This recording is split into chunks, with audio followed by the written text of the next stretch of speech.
반석이신 하나님 행하신 모든 더 완전하신 나의 생명 되신 나의 생명 되신 하나님 내게 행하신 일 찬양합니다.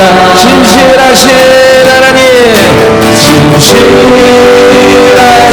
하나님 실수가 없으신 좋으신 나의 주 진실하신 하나님 실수가 없으신 좋으신 우리 다시 한번 나의 반석이신 하나님 나의 반석이신 하나님 행하신 모든 더 완전하신 나의 생명 되신 나의 생명 되신 하나님 내게 행하신 일 찬양합니다. 진실하신 하나님 실수가 없으신 좋으신 나의 주 진실하신 하나님 실수가 없으신 좋으신 나의 주 진실하신 하나님 진실하신 하나님 실수가 없으신 좋으신 나의 주 진실하신 하나님 실수가 없으신 우리 바쁜 목소리로 다시 한번 고백합니다. 나의 반석이신 하나님 반석이신 하나님 행하신 모든 더 완전하신 나의 생명 되신 나의 생명 되신 하나님 내게 행하신 일 찬양합니다. 진실하신 하나님 실수가 없으신 좋으신 나의 주 진실하신 하나님 실수가 없으신 좋으신 진실하신 하나님 진실하신 하나님 실수가 없으신 좋으신 나의 주 진실하신 하나님 실수가 없으신 좋으신 나의 주 진실하신 하나님 실수가 없으신 좋으신 나의 주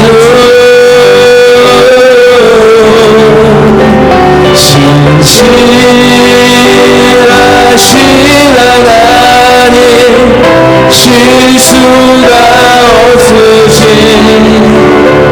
좋으신 나의 주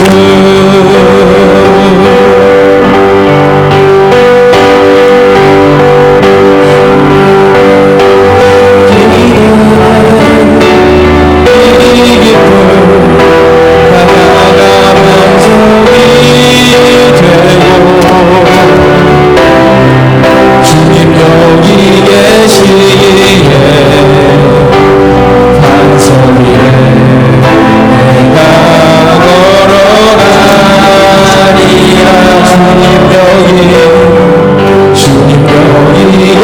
계시기에 저같이 파도가 반석이 되고 주님 여기 계시기에 반석이 내가 왔습니다.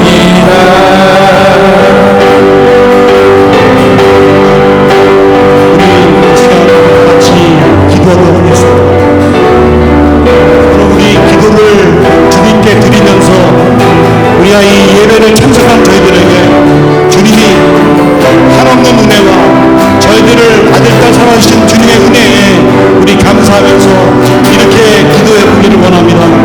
첫 번째는 우리가 늘 주님을 생각하면서 우리가 꿈꾸는 우리 하나님의 교회가 되기를 위하여 진정으로 기도하기를 원합니다. 우리가 늘 하나님을 사랑하면서 사모하면서 하나님의 교회가 온전히 이 베리 땅에 설 수 있도록 우리 개인이 믿는 자로서 성도로서 해야 할 일과 하지 말아야 할 일 우리가 주님께 한번 내가 담대히 나가면서 약속하는 이 귀한 시간 되기를 원합니다. 잠시 기도하도록 하겠습니다.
찬송으로 예배 시작하도록 하겠습니다.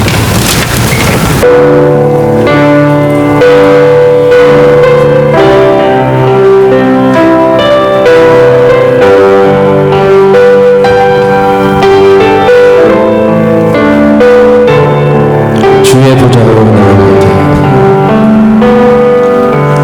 주의 보좌로 나아갈 때에 어떻게 나가야 할까.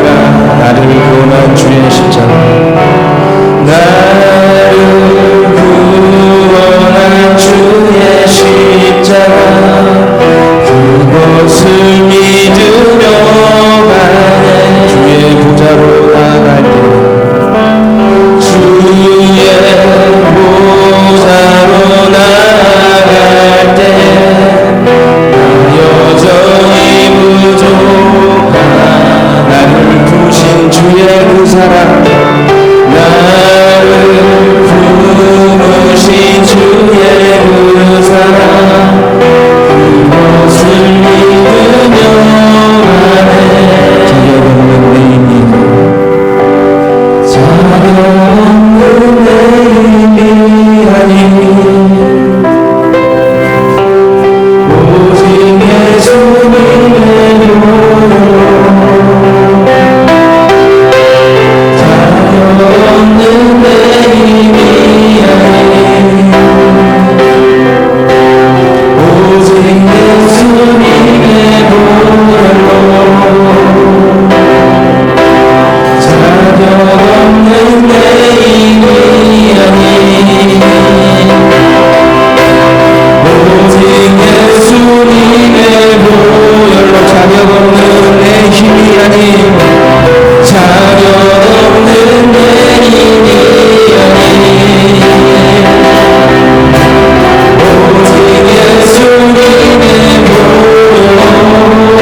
지난주에는 사도 바울의 3차 전도 여행의 마지막 종착지인 예루살렘으로 가기 전에 밀레도에서 에베소 교회 장로들을 초청하여 전했었던 그 마지막 설교에 대해서 함께 살펴봤습니다. 사도 바울이 그의 삶의 모든 영역 속에서 모든 겸손과 눈물로 사역했다라고 고백하고 에베소 교회 장로들에게 부탁했었던 것처럼 우리 베리하는 장로교회 안에서도 모든 겸손과 눈물로 사역하고 사랑하고 살아갈 수 있는 저와 여러분들이 되시기를 주의 이름으로 축원드립니다. 오늘은 사도행전 21장을 통해서 3차 전도 여행의 마지막 종착지인 예루살렘 교회에서 일어난 사건을 함께 살펴보면서 믿음으로 살아갈 때 우리가 반드시 붙들어야 할 이 두 가지에 대해서 함께 살펴보고자 합니다. 첫 번째로 우리가 기억해야 할 것은 우리가 믿음으로 살아간다라고 하는 것은 내가 주인 되는 삶, 내가 주어가 되는 삶이 아니라 하나님께서 주어가 되어주시는 삶을 살아가는 것입니다. 하나님께서 주어가 되시는 것입니다. 오늘 본문인 사도행전 21장에 보면 사도 바울이 에베소 교회 장로들에게 마지막 고별 설교를 마치고 밀레도에서 이제 배를 타고 지중해를 통해서 이스라엘의 이 해안가 쪽에 있는 가이사라라고 하는 곳에 도착한 다음에 육로를 통해서 예루살렘으로 들어가게 됩니다. 그리고 마침내 예루살렘 교회에 가게 된 사도 바울은 예루살렘 교회의 리더십들과 또 성도님들과 깊은 사귐을 갖고 선교 보고를 하게 됩니다. 그리고 오늘 본문을 묵상할 때 아주 직접적으로 기록되어 있지는 않지만 우리가 꼭 기억하고 본문을 바라봐야 할 것이 있습니다. 바로 왜 사도 바울은 예루살렘에 그렇게 가려고 했는가라는 것입니다. 사도 바울은 예루살렘으로 가기 전에 가이사라에서 전도자 빌립의 집에서 머물렀고 또 그곳에서 선지자 아가보를 통해 성령의 음성을 듣게 됩니다. 예루살렘에 가면 유대인들에 의해서 결박당할 것이고 이방인 손에 넘겨질 것이다. 그럼에도 불구하고 사도 바울은 그의 사명을, 그의 생각을 전혀 꺾지 않고 예루살렘으로 향하게 됩니다. 그리고 그곳에서 만난 그리스도인들에게 말하기를 나는 주 예수의 이름을 위하여 결박당할 뿐만 아니라 예루살렘에서 죽을 것도 각오했다 라고 이야기하게 됩니다. 그래서 그 누구도 지금 죽음의 길을 걷고 있는 사도 바울을 그 누구도 막을 수가 없었던 것입니다. 그럼 먼저 사도 바울은 흉년으로 인해 큰 어려움에 처했었던 예루살렘 교회를 이 마게도냐 교회들로부터 받았었던 이 헌금을 전달해 주기 위해서 예루살렘 교회에 갔습니다. 본문에 구체적으로 기록되어 있지는 않지만 예루살렘 교회 리더십은 아마도 이 마게도니아 교회로부터 받았었던 이 헌금으로 인해서 아주 깊은 감사를 느꼈을 것 같고 또 이방 교회가 이렇게까지 성숙해졌구나 라고 하는 생각을 했을 것 같습니다. 또 하나 우리가 여기서 주목해야 될 것은 사도 바울은 과거 1차 전도여행을 마치고 나서 안디옥 교회에 돌아왔을 때 교회 가운데 큰 분쟁이 있었습니다.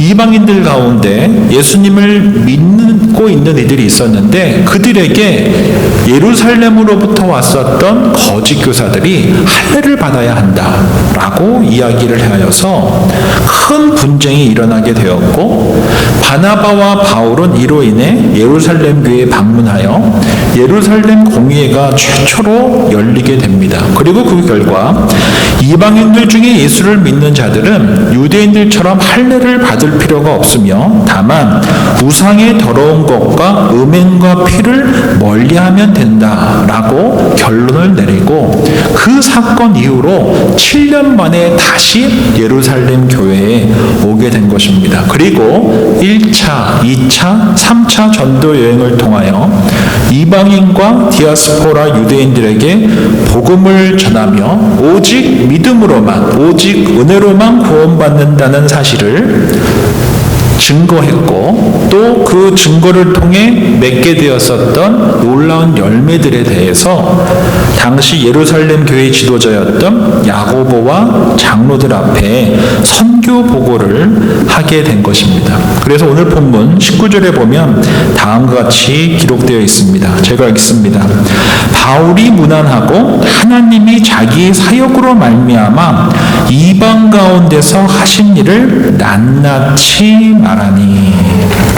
여기서 이 19절에서 하나님이라고 하는 이 본문에 공표를 한번 쳐보셨으면 좋겠습니다. 바로 우리가 주목해야 할 단어가 여기에 있습니다. 왜 사도 바울이 예루살렘에 갔는가? 하나님께서 가게 하셨기 때문이고, 사도 바울이 이방 가운데서 복음을 전한 이유 또한 하나님께서 바울을 통해 역사하셨기 때문이라는 것입니다. 다른 말로 하면 선교 보고를 하는데 사도 바울은 내가 무엇을 했습니다, 이러한 결과가 있었습니다, 이런 열매가 있었습니다 라고 보고한 것이 아니라 하나님이 자기의 사역을 통하여서 이방 땅 가운데 행하신 일들을 전했다라고 하는 것입니다. 그래서 영어 성경에 보면 조금 더 자세하게 볼 수 있습니다. 제가 영어로 읽어드립니다. Paul greeted them and reported in detail what God had done among the Gentiles through his ministry. 누가 주어입니까? 하나님께서 하신 일들, 어떠한 일들입니까? 자신의 사역을 통하여서, 자신의 삶을 통하여서 하나님께서 행하신 일들을 보고했다는 것입니다. 하나님께서 주어로 있습니다. 하나님께서 주어가 되시는 삶이 바로 바울의 전 삶이었다라는 것입니다. 그러나 우리가 신앙생활을 함께 하면서 하나님께서 주어가 되신다 라고 하는 것이 참고 쉽지 않습니다. 저 개인의 삶을 봐도 하나님께서 주어가 되신다라고 하는 것이 결코 쉽지가 않습니다. 왜냐하면 우리에게 요구되는 두 가지가 있기 때문입니다. 첫 번째는 인내이고 두 번째는 순종입니다. 우리는 하나님의 시간표를 기다리지를 못합니다. 나의 시간표와 하나님의 시간표가 너무나 다르게 흘러가고 있기 때문에 우리는 기다리지 못합니다. 그리고 우리는 온전히 순종하지도 못합니다. 순종하는 것처럼 보이지만 사실 즉시 그대로 순종하지를 못하기 때문입니다. 내가 할 수 있을 때 순종하고 내가 할 수 있는 만큼만 순종하기 때문에 우리는 온전한 순종이다라고 말할 수 없는 것입니다. 우리 지난 수요일 금요일에 함께 제자반을 통해 나눈 것처럼 여호수아는 이스라엘 백성들이 할례를 행하고 유월절을 지킨 후 홀로 여리고 성 앞에 섰습니다. 아마 수많은 생각들이 오고 갔을 것입니다. 걱정도 있었을 것이고 기대도 있었을 것이고 두렵기도 했을 것이고 당황스러웠을 것입니다. 그때 하나님께서 하나님의 군대 장관을 보내주셔서 여호수아가 여리고 성이 아니라 무엇을 보게 하셨습니까? 하나님을 보게 하셨습니다. 여호수아가 칼을 들고 서 있는 그에게 당신은 내 편입니까? 아니면 적의 편입니까? 라고 묻자 뭐라고 답했다라고 했습니까? Either. 둘 다 아니라고 했습니다. 나는 너의 편도 아니고 적의 편도 아니다 라고 이야기한 것입니다. 왜 그랬을까요? 이 전쟁은 여호수아의 전쟁이 아니라 누구의 전쟁이기 때문입니까? 하나님의 전쟁이기 때문인 것입니다. 너의 삶이 아니라 내가 너에게 허락한 삶이라는 것입니다. 하나님께서 주어가 되시는 삶, 그러한 삶, 하나님께서 주어가 되시는 백성, 하나님께서 주어가 되시는 가정, 하나님께서 주어가 되시는 교회가 되기를 우리 주님께서 바라시기 때문에 그렇다라고 하는 것입니다. 우리는 많은 경우 기도하고 순종하고 인내한다라고 하지만 사실 많은 경우 우리는 이미 내가 받고 싶은 정답을, 내가 갖고 싶은 것을 이미 정해놓고 구할 때가 얼마나 많습니까? 이미 답이 정해져 있는 것입니다. 그러니 하나님께서 내 편이 되주십시오. 더 솔직히 말하면 하나님 이거 갖게 해주십시오. 이 자리에 가게 해주십시오. 주어가 누굽니까? 내가 주어인 것입니다. 하나님께서 주어가 되시는 삶은 인내와 순종이 필요한데 우리는 늘 내가 받고 싶은 건 갖고 싶은 것을 정해놓고 달라는 것입니다. 내가 주어인 것입니다. 하나님께서 주어가 되시지 않으시고 내가 주어가 되어 있는 것입니다. 제가 부목사로 섬겼었던 100주년 기념교회에서 100주년 기념교회는 양화진을 관리 보존하고 다음 세대를 위해 길닦이를 하는 사명을 위해서 세워진 교회입니다. 양화진을 관리 보존해야 했기 때문에 수많은 봉사자들이 있었습니다. 그때 이재철 목사님께서 봉사자들과 또 교육자들에게 늘 당부하셨던 것이 있습니다.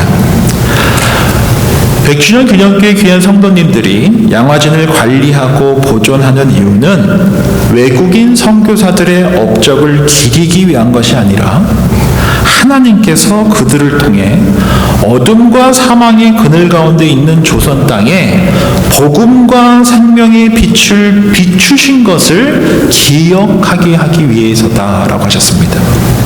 누가 주어입니까? 하나님께서 주어가 되는 것입니다.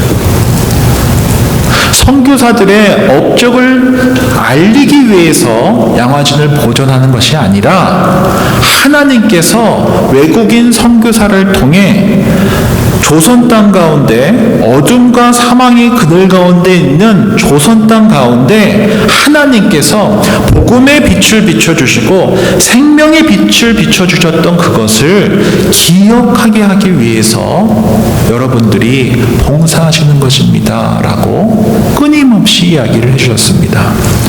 하나님께서 주어 되시는 삶, 사람들의 공로를 기억하게 하는 것이 아니라 하나님께서 선교사들을 통하여 행하신 놀라운 구원 사건을 기억하게 하기 위해 양화진이 보존되어야 한다라고 했던 것입니다. 우리 또한 동일합니다. 베리하는 장로교회가 이 땅 가운데 있는 이유 또한 동일합니다. 누군가의 업적을 기리기 위해서가 아닙니다. 38년 동안 하나님께서 오늘도 살아 역사하셔서 우리 교회를 세우시는 그 하나님을 예배하고 그 하나님과 동행하며 한 번 사는 인생을 그냥 살지 않고 하나님께 예배하며 살아가며 토론토 북쪽에 있는 수많은 분들에게 함께 예배하고 선교하고 가르치고 섬기는 공동체로 세워가시기에 그 부르심에 우리가 아멘하고 함께 모여 살아가는 것, 그것이 바로 베리하닌 장로교회인 것입니다. 이를 위해 저와 여러분들이 해야 할 일이 있습니다. 하나님께서 주어가 되시는 삶을 살아가기 위해 쉽지 않지만 해야 할 일이 있습니다. 바로 즉각적으로 순종하고 그대로 순종하는 것입니다. 여호수아가 그랬었던 것처럼 순종은 내가 하기 좋을 때, 내가 할 수 있을 때 하는 것이 순종이 아닙니다. 내가 할 수 있는 만큼 내가 하고 싶을 때 그것이 순종이 아닙니다. 순종은 즉각적으로 그대로 하는 것이 순종입니다. 그렇지 않으면 그것은 참된 순종이 아닙니다.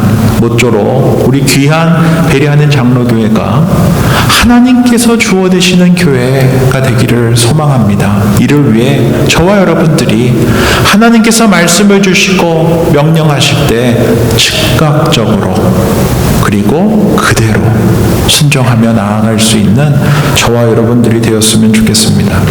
두 번째로 믿음으로 살아간다라고 하는 것은 본질은 흔들리지 않지만 비본질에 대해서는 유연한 태도를 갖는 것입니다.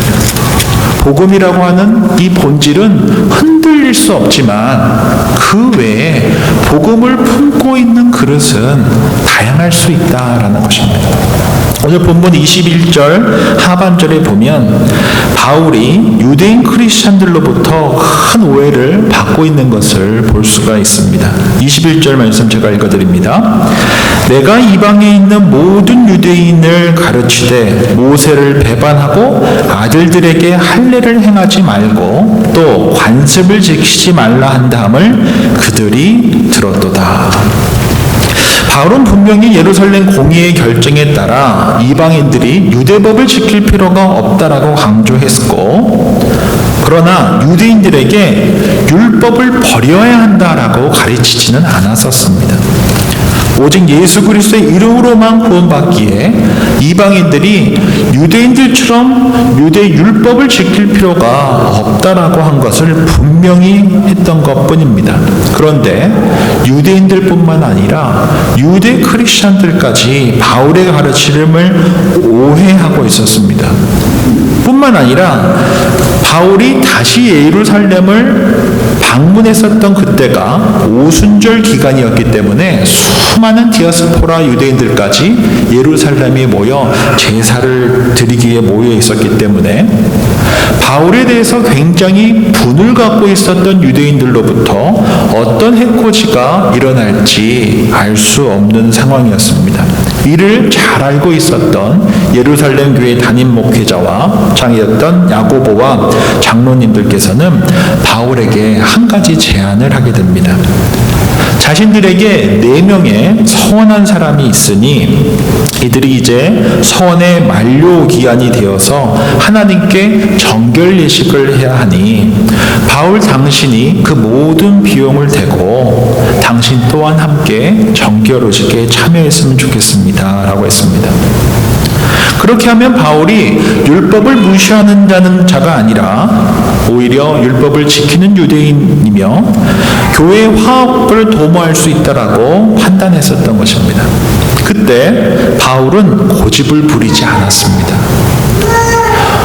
복음을 위해서 그가 담고 있는 그릇을 언제라도 유대인들에게 맞게 바꿀 수 있는 믿음의 사람이었기 때문에 그는 고집을 부리지 않고 그대로 순종했습니다. 그들과 함께 정결 의식에 참여했고 그 모든 기간을 다 채웠습니다. 바울에게 율법은 더 이상 구원의 조건은 아니지만 복음의 영광을 위해서라면 그는 율법 아래 있는 자처럼 행동할 수 있다라고 하는 것을 보여주었던 것입니다. 이를 가장 잘 알려주고 있는 고린도전서 9장 23절에 보면 내가 복음을 위하여 모든 것을 행함은 복음에 참여하고자 함이라 라고 이야기했습니다. 율법이 없는 자들에게는 없는 자들처럼 율법이 있는 자들에게는 있는 자들처럼 약한 자들에게는 약한 자들처럼 그들처럼 되어서 복음을 전하는 삶을 살아가겠다는 것입니다. 이처럼 사도 바울은 복음의 이 본질은 바꿀 수 없지만 복음을 담고 있는 그릇은 언제든지 바뀔 수 있다는 것입니다. 마치 복음이 물이라면 그 물을 종이컵에 담을 수도 있고 텀블러에 담을 수도 있고 큰 항아리에 담을 수도 있고 큰 냄비에 담을 수도 있듯이 물만 바뀌지 않는다고 한다면 그 물을 담고 있는 그릇은 다양할 수 있다라고 이야기한 것입니다. 우리가 다음 세대에게 복음을 전하는 것은 교회의 사명이며 동시에 부모의 사명입니다. 제가 늘 반복해서 이야기하지만 우리는 부모로 살아가기 위해서 부르심을 받은 자들입니다. 그래서 부모로 부르심을 받은 우리들이 반드시 해야 할 일은 하나님께서 맡겨주신 자녀를 그들이 스스로 자립하여 믿음의 사람이 될 때까지 계속적으로 최선을 다해서 그리스도인으로 살아갈 수 있도록 돕는 일이 가정에서 해야 할 일이고 교회에서 함께 해야 할 일입니다. 그래서 자녀에 맞게 동화책을 보든 만화책을 보든 함께 선교여행을 가든 포스타를 보내든 집에서 가정예배를 드리든 그 모습은 다양할 수 있겠지만 자녀에게 복음을 전하는 것이 부모에게 너무나 중요한 사명이라는 사실, 그것은 바뀔 수가 없는 것입니다. 부모가 전해야 할 사명이, 복음을 전해야 할 사명이 바로 부모에게 있다는 것입니다. 그래서 복음을 전하는 부모가 자녀들의 인생에 가장 큰 영향을 끼치는 이들이 부모이기 때문에 우리는 정말 기도하면서 말씀과 삶을 통해 자녀들에게 신앙의 대입기를 할 수 있도록 최선을 다하는 삶이 너무나 중요합니다. 그래서 저는 이렇게 기도합니다. 주님, 제 믿음과 제 삶이 우리 자녀들에게, 우리 다음 세대에게 면죄부를 주는 삶이 되지 않게 해주십시오. 우리 아빠도 그렇게 했는데, 우리 엄마도 그렇게 했는데 라고 하며 면죄부를 주는 것이 아닙니다. 얼마나 쉽게 우리가 그럴 수 있습니까? 하나님께서 우리를 부모로 부르시고 부모로서 자녀들에게 신앙의 대입기를 하라고 불러 모아주셨는데, 가족으로 살게 하시는데, 내 부족함과 내 어리석음과 내 연약함으로 인하여서 나의 불순종으로 말미암아 면죄부를 주는 역할을 우리 부모가 하고 있다면, 우리 교회가 하고 있다면 이게 얼마나 하나님께 죄송스러운 일입니까? 부모로 부르심을 받은 저와 여러분들은 그래서 저처럼 기도하셔야 됩니다. 주님, 나의 믿음과 나의 삶이 우리 자녀들에게 면죄부를 주지 않게 해주십시오. 기도하면서 양육해야 합니다. 우리 다음 세대가 믿음을 갖고 살아갈 수 있는 디딤돌이 되어야 할 이들이 저와 여러분들입니다. 우리 교회입니다. 우리의 삶이, 우리 교회가 걸림돌이 되어서는 안 됩니다. 복음으로 나아갈 수 있도록, 하나님의 나라로 나아갈 수 있도록 디딤돌이 되어 주어야 합니다. 사도 바울은 이렇게 고백합니다. 고린도전서 8장 13절입니다. 그러므로 만일 음식이 내 형제를 실족하게 한다면 나는 영원히 고기를 먹지 아니하여 내 형제를 실족하지 않게 하리라. 자유롭게 먹고 마실 수 있습니다. 그러나 사도 바울은 이렇게 고백합니다. 나의 자유가 믿음이 약한 자를 넘어지게 한다면 나는 영원히 고기를 먹지 않겠다라는 것입니다. 저는 이것이 바로 성숙한 믿음이라고 생각합니다. 다 가능합니다. 다 먹고 마실 수 있습니다. 그러나 내가 먹고 마시고 행하는 것이 믿음이 연약한 누군가에게, 특별히 다음 세대들에게 면죄부를 주는 일을 한다면 나는 하지 않겠다는 것입니다.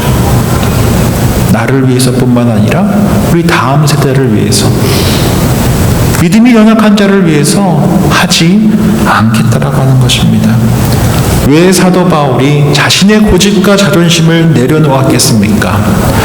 유대인들로 하여금 복음을 듣게 하기 위해서라면 자신의 자존심과 자신의 고집이 중요한 것이 아니라 복음이 전해진다라고 한다면 내가 얼마든지 유대인이 될 수 있고, 내가 얼마든지 이방인이 될 수 있고, 내가 얼마든지 연약한 자가 될 수 있기 때문에 그는 고집을 부리지 않았다는 것입니다. 모쪼록 우리 귀한 베리아는 장로교회 성도님들 한 분 한 분도 사도 바울처럼 복음에 있어서만큼은 우리가 타협하지 않았으면 좋겠습니다. 그리고 복음을 전하기 위해서 특별히 가정과 교회 공동체와 지역사회 속에서 우리가 복음을 전하기 위해서 얼마든지 다양한 형태로 섬기고 나누고 교제할 수 있지만, 우리가 먹고 마시고 행하는 것이 누군가에게, 믿음이 연약한 누군가에게 면죄부를 주는 일이라고 한다면, 걸림돌이 되게 하는 것이라고 한다면 사도 바울처럼 안 할 수 있는 성숙한 믿음의 사람이 되기를 주의 이름으로 축원드립니다. 오늘은 사도행전 21장을 함께 살펴봤습니다. 오늘 주신 말씀 기억하면서 사도 바울처럼 하나님이 주어 되시는 삶 살아가는 저와 우리 귀한 다음 세대와 우리 교회가 되기를 주의 이름으로 축원합니다.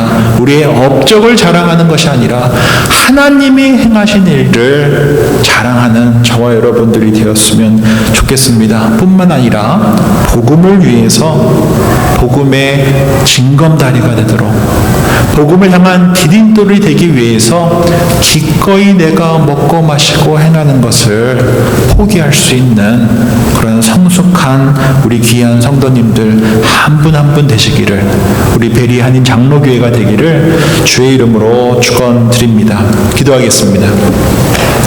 좋으신 주님, 오늘 사도행전 21장의 말씀을 통해 다시금 한번 믿음의 삶에 대해 마음에 새기게 해주셔서 감사함을 드립니다. 사도 바울처럼 하나님께서 주어가 되시는 삶을 살게 하여 주옵소서. 우리의 이름이 드러나는 삶이 아니라 우리의 삶을 통해 하나님께서 하신 일이 드러나는 삶이 되게 해 주십시오. 주님, 우리는 연약하여 하나님의 시간표를 기다리지 못하고 온전히 순종하지 못할 때가 많습니다. 그대로 순종하지 못하고 할 수 있는 만큼만 할 때가 많습니다. 용서하여 주옵소서. 오히려 주님을 온전히 신뢰하며 우리 순종과 인내를 통해 주님께서 주어 되시는 삶을 살아가게 해 주십시오. 그리하여 힘들 때도 형통할 때도 기쁠 때도 슬플 때도 주님의 선하심을 바라보며 믿음의 길을 곧게 걷는 우리 모두 되게 하여 주옵소서. 뿐만 아니라 복음을 위해서 우리의 자유를 내려놓을 수 있는 성숙한 믿음을 허락하여 주옵소서. 우리의 말과 행동, 선택과 태도가 다음 세대와 이웃들에게 복음을 향한 걸림돌이 되지 않게 해 주십시오. 오히려 우리의 말과 삶이 디딤돌이 되게 해 주십시오. 이를 위해 우리의 귀한 가정이 복음의 통로가 되게 하시고 우리 교회가 하나님의 살아 역사하심을 드러내는 교회가 되게 하여 주옵소서. 그렇게 우리의 가정과 베리하는 장로교회를 통해 이 지역 가운데 예배와 교육, 선교와 봉사의 사명이 충실히 감당되게 하여 주시고 우리 모두가 입술과 삶으로 주님의 증인으로 살아가기를 다시금 결단하게 해 주십시오. 그러한 베리하는 장로교회가 되게 하여 주옵소서. 한 번 사랑하시면 끝까지 사랑하시는 예수님의 이름으로 기도드립니다. 아멘. 다 함께 일어나셔서 결단 찬양 주님께 올려드리겠습니다.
않도록